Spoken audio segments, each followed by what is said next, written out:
Hi everyone, welcome to my channel. Once again, if you're new, please kindly subscribe.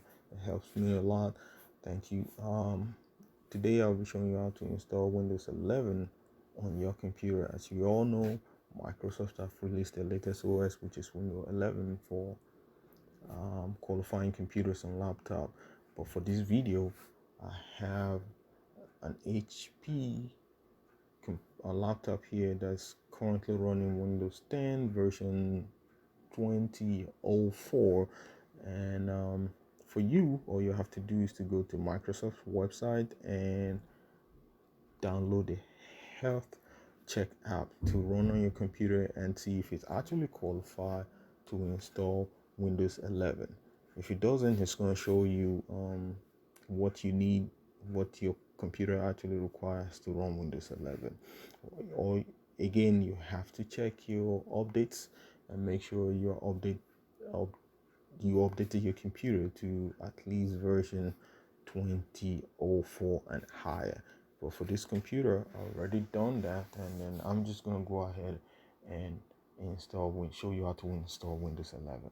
So go to Microsoft website. I'll leave the link in the description below.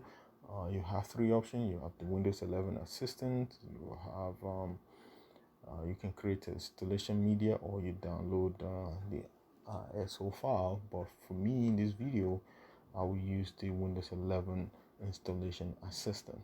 I'll go ahead and click on the download button and wait for the file to download.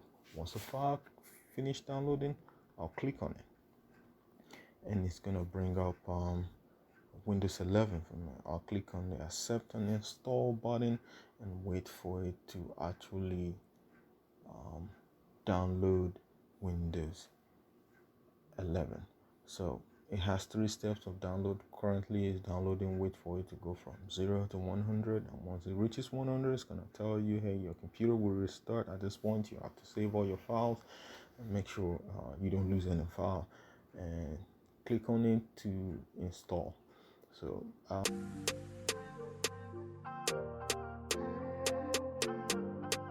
when it's done, it's going to bring you to Windows 11, and then log in, and you can see it's actually setting up my desktop for me. And once that is completed, yeah, I'm here. Windows 11 is here. It's so easy and simple. I love it. It's so beautiful.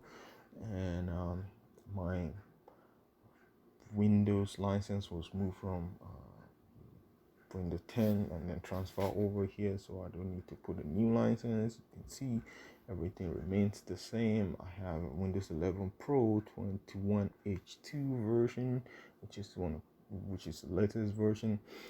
We go ahead and check on the device manager and see what is missing. You can see I have some devices that are missing, and again, you have to go to update and security and make sure you update anything there for you to update. So that's so easy. Give this video some thumbs up or like if you enjoy it.